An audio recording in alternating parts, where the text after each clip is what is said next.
जय हिंद दोस्तों, स्वागत है आपका हमारे इस प्लेटफॉर्म पर। आज मैं लेकर आया हूं आर्मी एग्जाम के अंदर आने वाले जीके के मोस्ट इंपोर्टेंट 15 क्वेश्चन। और इस टाइप के क्वेश्चंस आर्मी एग्जाम के अंदर पूछे जा सकते हैं। तो अगर आप भी इंडियन आर्मी के एग्जाम की तैयारी करते हो तो ये पेपर आपके लिए बहुत इंपॉर्टेंट होने वाला है। और अगर आप नए हमारे यूट्यूब चैनल को सब्सक्राइब करना, अगर आपको वीडियो पसंद आए तो वीडियो को लाइक करना। और आर्मी के एग्जाम के लिए जब आपका आर्मी का एग्जाम होगा तो उसके अंदर जो चेंज क्वेश्चन आएंगे वो ज़्यादातर जीके के आएंगे, क्योंकि साइंस के अंदर चेंज करने के लिए कुछ नहीं है और मैथ और रीजनिंग में भी इतना खास चेंज नहीं होगा। ठीक है, उनका लेवल वही रहेगा, लेकिन जीके का लेवल जो पिछला एग्जाम हुआ था उसमें चेंज हुआ था तो इस बार भी चेंज हो सकता है। तो आप जीके की ज़्यादा प्रिपरेशन करिए। ठीक है, अपना पहला क्वेश्चन है कि यंगून म्यांमार किस नदी के किनारे बसा हुआ है। ठीक है, यंगून जो म्यांमार का एक शहर है वो किस नदी के किनारे बसा हुआ है। 4 ऑप्शन दे रखे, डेन्यूब, पोटामेक। देखो डेन्यूब ऑप्शन 2 बार आ रखा है और लास्ट में ऑप्शन अपने पास इरावदी। ठीक है, तो देखो अपने पास 4th ऑप्शन है इरावदी। ठीक है, तो यंगून शहर इरावदी नदी के तट पर स्थित, ऑप्शन नंबर डी अपना राइट आंसर होगा। जबकि डेन्यूब नदी के तट पर 3-4 शहर स्थित है। ठीक है, जैसे सबसे पहला आता है बेलग्रेड। ठीक है, जो सर्बिया की राजधानी है वो भी डेन्यूब नदी के तट पर है। बुडापेस्ट, ठीक है, जो हंगरी की राजधानी है ये भी डेन्यूब नदी के तट पर। और वियना, ठीक है, सबसे इंपॉर्टेंट इसके अंदर वियना जो ऑस्ट्रिया की राजधानी है, ये तीनों शहर, तीनों राजधानियां डेन्यूब नदी के तट पर स्थित है। बी ऑप्शन है अपने पास पोटोमेक। ठीक है, तो अमेरिका की जो राजधानी है वाशिंगटन। ठीक है, तो वाशिंगटन डीसी, वाशिंगटन डीसी, ठीक है, ये पोटोमेक नदी के तट पर स्थित है। सेकंड क्वेश्चन है अपना कि स्वराज पार्टी की स्थापना किस वर्ष हुई थी। 4 ऑप्शन दे रखे, 1920, 1923, 1919 या फिर 1916। ठीक है, तो स्वराज पार्टी जिसको पंडित जवाहरलाल नेहरू के पिताजी मोतीलाल नेहरू और CR दास यानी चित्तरंजन दास ने इसका गठन किया था और इसकी स्थापना हुई थी 1 जनवरी 1923 को। ऑप्शन नंबर बी अपना करेक्ट आंसर होगा। ठीक है, फर्स्ट ऑप्शन दे रखा अपने पास 1920। ठीक है, तो 1920 के अंदर जो प्रमुख ऐतिहासिक घटना हुई थी उसमें एक तो असहयोग आंदोलन शुरू हुआ था। ठीक है, और कांग्रेस का जो नागपुर अधिवेशन हुआ था। ठीक है, और 1919 के अंदर खिलाफत आंदोलन हुआ था, जलियांवाला बाग हत्याकांड हुआ था और रॉलेट एक्ट आया था। ठीक है, जिसको काला कानून भी कहा जाता था। और 1916 के अंदर लखनऊ पैक्ट हुआ था और होम रूल आंदोलन हुआ था। अगला क्वेश्चन है अपना कि बाबर का उत्तराधिकारी कौन था। ठीक है, देखो बाबर मुगल साम्राज्य का संस्थापक था और इन्होंने भारत में मुगल साम्राज्य की या मुगल सल्तनत की स्थापना की थी। ठीक है, इनका उत्तराधिकारी कौन था, तो और ए ऑप्शन अपना करेक्ट आंसर होगा हुमायूं। ठीक है, हुमायूं बाबर का उत्तराधिकारी था, जबकि हुमायूं का उत्तराधिकारी अकबर था। ठीक है, और अकबर के बाद भारत का बादशाह कौन बना। ठीक है, तो अकबर के बाद जहांगीर। ठीक है, जहांगीर भारत का सम्राट बना था। ठीक है, जहांगीर का उत्तराधिकारी था शाहजहां और शाहजहां का उत्तराधिकारी था औरंगजेब। अगला क्वेश्चन है अपना स्वामीनाथन समिति का संबंध किससे है। 4 ऑप्शन दे रखे हैं, जनसंख्या नीति, प्रतिभूमि घोटाला, बेरोजगारी के अनुमान या फिर केंद्र राज्य संबंध। ठीक है, तो इनमें से जो महत्वपूर्ण समिति है स्वामीनाथन समिति, इसका संबंध किससे है, तो ए ऑप्शन अपना करेक्ट आंसर होगा जनसंख्या नीति से। ठीक है, सेकंड ऑप्शन अपने पास दे रखा है प्रतिभूमि घोटाला। ठीक है, तो प्रतिभूमि घोटाला का संबंध जानकी रमन समिति से है, जबकि बेरोजगारी के अनुमान का संबंध दांतवाला समिति से है। और 4th ऑप्शन भी आर्मी के एग्जाम के अंदर एक बार पूछा गया क्वेश्चन है ये भी कि केंद्र राज्य संबंध से संबंधित कौन सी समिति है, तो इसका नाम है सरकारिया समिति। ठीक है, ये भी इंपॉर्टेंट है, इसका नाम याद रखना है। सरकारिया समिति का संबंध केंद्र राज्य संबंध से है। नेक्स्ट क्वेश्चन अपना, निम्न में से कौन कभी भी भारत के कार्यवाहक राष्ट्रपति नहीं रहे हैं। देखो कार्यवाहक राष्ट्रपति किसको बोलते हैं, जैसे अगर राष्ट्रपति का पद और उपराष्ट्रपति का पद दोनों का अगर खाली हो जाए, ठीक है, या फिर राष्ट्रपति का पद अगर खाली हो जाए तो उसकी जगह अगर कोई व्यक्ति, जैसे राष्ट्रपति का पद खाली हो जाए तो उपराष्ट्रपति भारत के राष्ट्रपति बनते हैं, और उपराष्ट्रपति और राष्ट्रपति दोनों के पद खाली हो जाए तो भारत के मुख्य न्यायाधीश भारत के राष्ट्रपति बनते हैं। तो इनमें से कौन से व्यक्ति है जो कभी भी भारत के कार्यवाहक राष्ट्रपति नहीं रहे। 4 ऑप्शन दे रखे हैं, VV गिरी, मोहम्मद हिदायतुल्ला, BD जत्ती या फिर KR नारायण। ठीक है, तो इनमें से कौन कभी भी भारत के कार्यवाहक राष्ट्रपति नहीं, तो डी ऑप्शन अपना करेक्ट आंसर होगा KR नारायण। ये भारत के राष्ट्रपति रहे लेकिन कार्यवाहक राष्ट्रपति नहीं रहे, जबकि VV गिरी, ठीक है, और मोहम्मद हिदायतुल्ला और BD जत्ती, ये तीनों ही भारत के कार्यवाहक राष्ट्रपति रह चुके हैं, जबकि मोहम्मद हिदायतुल्ला ये भारत के एकमात्र ऐसे मुख्य न्यायाधीश है जो भारत के कार्यवाहक राष्ट्रपति रह चुके हैं। क्योंकि जब डॉक्टर जाकिर हुसैन का निधन हुआ था तब वी गिरी जो भारत के कार्यवाहक राष्ट्रपति थे, इन्होंने भी उपराष्ट्रपति भी थे, ये इन्होंने अपने पद से इस्तीफा दे दिया क्योंकि उनको राष्ट्रपति का चुनाव लड़ना था। तब भारत के मुख्य न्यायाधीश थे मोहम्मद हिदायतुल्ला, ये भारत के कार्यवाहक राष्ट्रपति बने थे। अगला क्वेश्चन अपना कि सपनों का अध्ययन को क्या कहते हैं। 4 ऑप्शन दे रखे हैं, वेरिनोलॉजी, केरोलॉजी, हिप्नोलॉजी या फिर टॉक्सिकोलॉजी। ठीक है, तो इनमें से सपनों या सपनों का अध्ययन, ठीक है, स्टडी ऑफ ड्रीम्स, ठीक है, इनको क्या कहा जाता है। तो ए ऑप्शन अपना करेक्ट आंसर होगा ओरिनोलॉजी या फिर इसको वेरिनोलॉजी कहा जाता है। ठीक है, इंग्लिश में ये ओरिनोलॉजी लिखा जाता है और हिंदी में इसको वेरोनोलॉजी कहा जाता है। सेकंड ऑप्शन दे रखा अपने पास केलोलॉजी। ठीक है, तो केलोलॉजी के अंदर सुंदरता का अध्ययन या फिर सौंदर्य का अध्ययन किया जाता है। ठीक है, सौंदर्य का अध्ययन। ठीक है, थर्ड ऑप्शन दे रखा अपने पास हिप्नोलॉजी। हिप्नोलॉजी के अंदर नींद का अध्ययन होता है। ठीक है, नींद का अध्ययन। और फोर्थ ऑप्शन दे रखा अपने पास, ये भी एग्जाम के अंदर पूछा गया है क्वेश्चन कि टॉक्सिकोलॉजी के अंदर किसका अध्ययन होता है। तो देखो वहां पर रासायनिक दे रखा था, लेकिन वास्तव में टॉक्सिकोलॉजी के अंदर विष, ठीक है, विष का अध्ययन या जहर का अध्ययन होता है। नेक्स्ट क्वेश्चन अपना कि कतर की मुद्रा क्या है।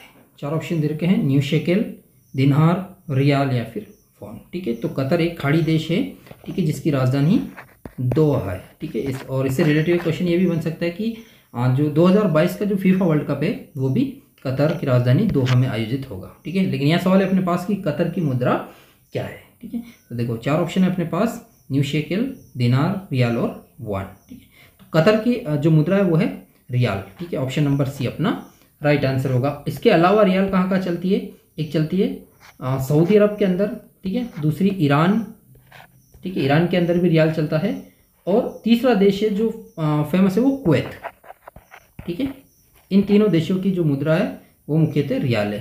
फर्स्ट ऑप्शन अपने पास दे रखा है न्यू शेकेल। तो न्यू शेकेल ये इजराइल की मुद्रा है। किसकी है, इजराइल। और बी ऑप्शन अपने पास दिनार। ठीक है, तो दिनार किसकी मुद्रा है, एक तो इसमें आता है जॉर्डन, ठीक है, बहरीन,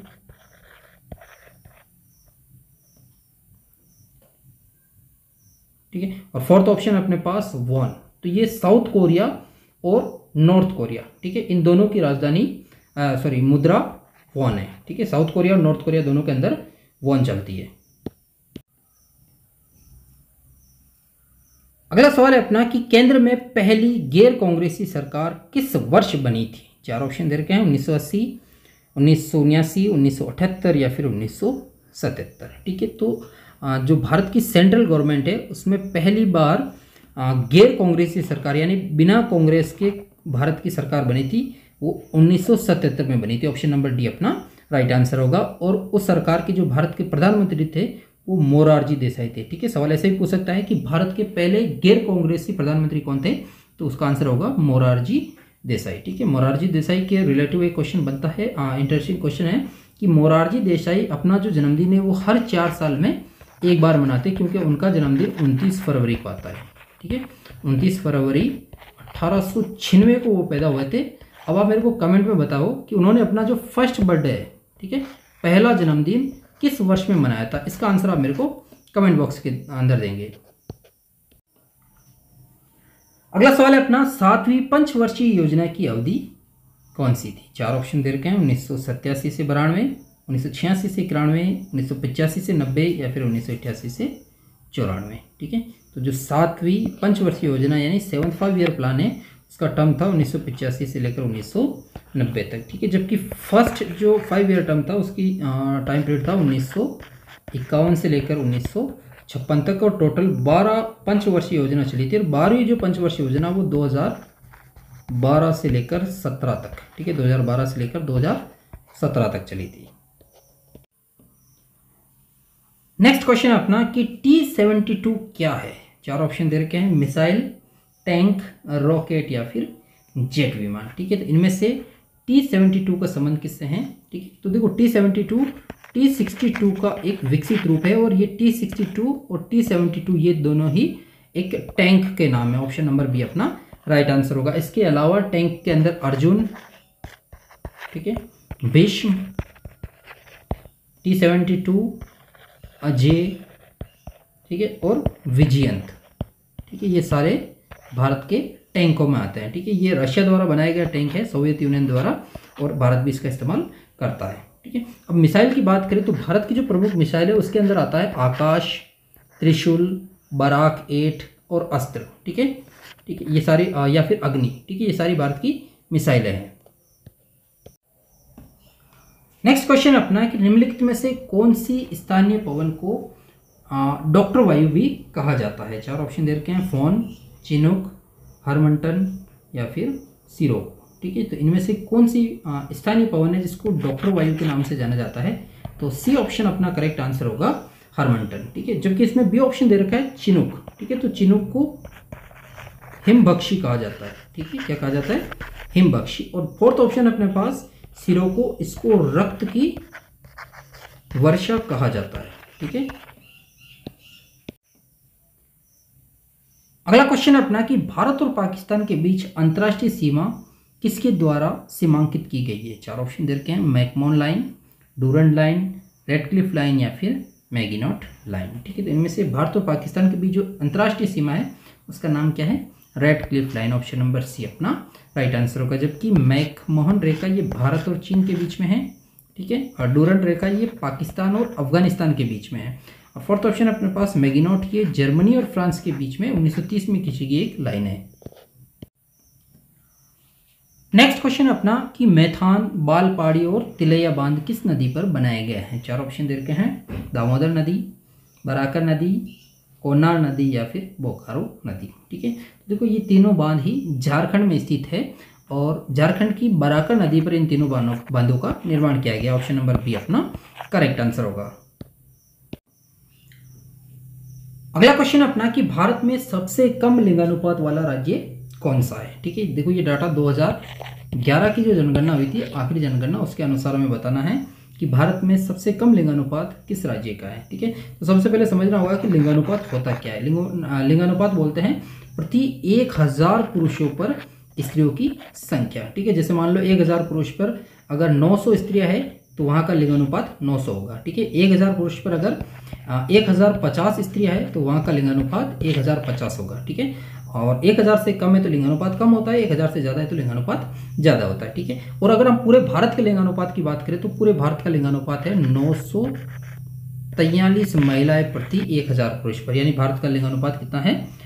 943। अब बात करें कि पर्टिकुलर अगर राज्य की बात करें, ठीक है, तो किसी भी राज्य में सबसे अगर अधिक लिंगानुपात की बात करें तो सबसे ज़्यादा लिंगानुपात है केरल का। ठीक है, केरल के अंदर 1000 पुरुषों पर 1084 महिलाएं जो भारत में सबसे अधिक है। और अगर सबसे कम की बात करें तो सबसे कम, यानी अपना ये क्वेश्चन है कि सबसे कम लिंगानुपात वाला राज्य कौन सा होगा? तो इसका आंसर होगा हरियाणा, क्योंकि हरियाणा के अंदर 1000 पुरुषों पर सिर्फ 879 महिलाएं हैं जो भारत में सबसे कम है।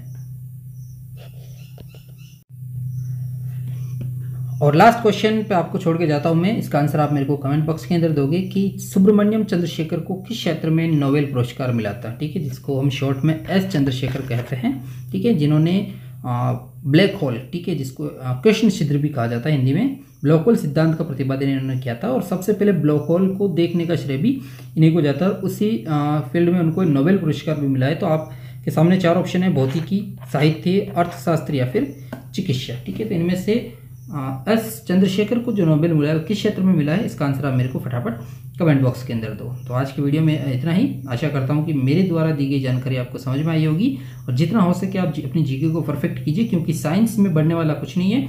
मैथ और रीजनिंग जहां पर है वहीं रहेगी, लेकिन जीके के अंदर कहाँ से, जीके एक अथाह सागर है और इनमें से आपको कहीं से भी क्वेश्चन पूछ सकते हैं। तो ज़्यादा से ज़्यादा हो सके वो जीके की तैयारी करो। ठीक है, तो आज के वीडियो में इतना ही। अगर आपको वीडियो पसंद आए तो वीडियो को लाइक करना, नए हो चैनल पे सब्सक्राइब करना, और अगर वीडियो और ज़्यादा पसंद आए तो वीडियो को शेयर भी कर देना। मिलते किसी एक और नई वीडियो में, तब तक अपना ख्याल रखिए।